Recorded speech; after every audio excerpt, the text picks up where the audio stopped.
Hey, Forrest here. I'm at home with Cooper, and I wanted to spend a couple minutes talking about some ways to activate your core.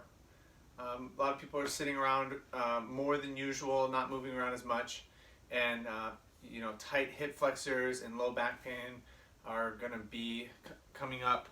So it's worth spending a little time talking about this. One of the big things when activating your core, you want to think about from your rib cage down to your pelvis in front, your abs. People talk about your six pack. Those muscles contracting, flexing those muscles, not rounding your back so much, but just holding your rib cage down in towards your pelvis. Those ab muscles are the ones we really want to try to target. And sometimes in movements, we end up using the psoas muscle a little too much. And those are the muscles that lift the knees. They're a hip flexor. And so you can feel this if you get down in a half kneeling position and you get your hips forward and then flex your abs. And as you flex your ab muscles, the abdominals in the front, you'll feel a stretch down the thigh. So activating these ab muscles will stretch, elongate your hip flexors.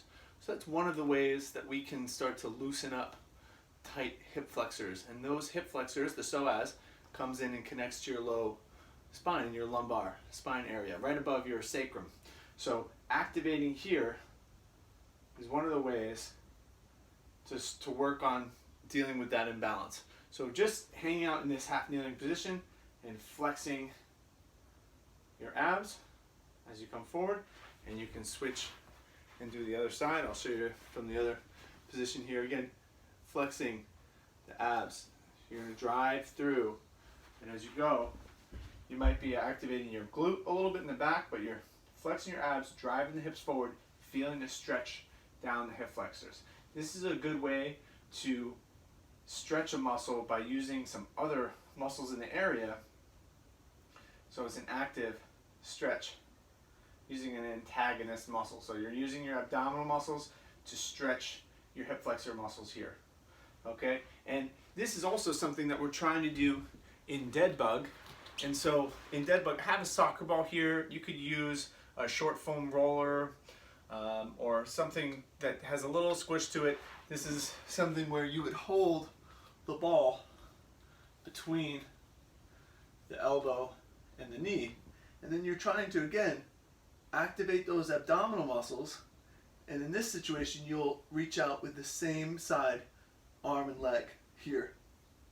So this is a way for you to target those ab muscles.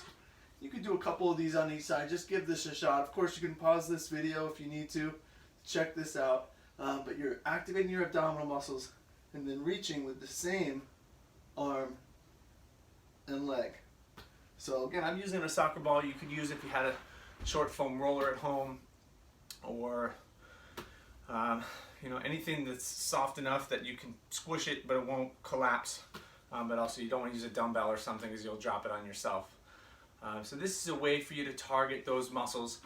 If you don't have something like that and you're having a hard time targeting, you can just lay on your back here and you can just try to tuck the tailbone underneath and flex the abdominal muscles and then relax. These are pelvic tilts. So you're tilting the pelvis back, flexing the abdominal muscles, and relax.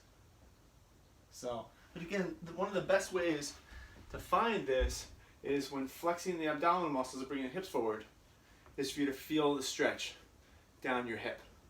Okay? So that's a variation that works. I'm going to show you one other dead bug variation that I like. And this will, this takes away a muscle that might be overused, which is the lats. Sometimes we use our lats to flex like we're doing crunches. So by having your hands pressed up against something behind you and your abs, your abdominal muscles in the front are tight, you can press against a wall or a cushion. Here I'm pushing against this cushion, and now I'm reaching out with one leg and out with the other. So having the arms reaching out overhead lengthens your lats, and you can reach out one leg and the other. So you should get a pretty good target of your abdominal muscles in the front. So that's an option. You don't need a sofa, you could use a wall. You could do it against a piece of furniture. It doesn't matter, just something stable where you can feel like you're pressing into that. So that's another one. And then the same idea to build on our first stretch. Tightening your abs here, bring your hips forward, you're feeling that stretch down the hip flexors by reaching that arm up. Again, it's lengthening muscles that tend to be tight, or we're activating muscles that tend to not work as hard. So this is a good troubleshooting activity you can work through. Watch this video again if you'd like, play with this. This is something at home when you're training on your own, you might tend to use your back a little too much, use your hip flexors a little too much.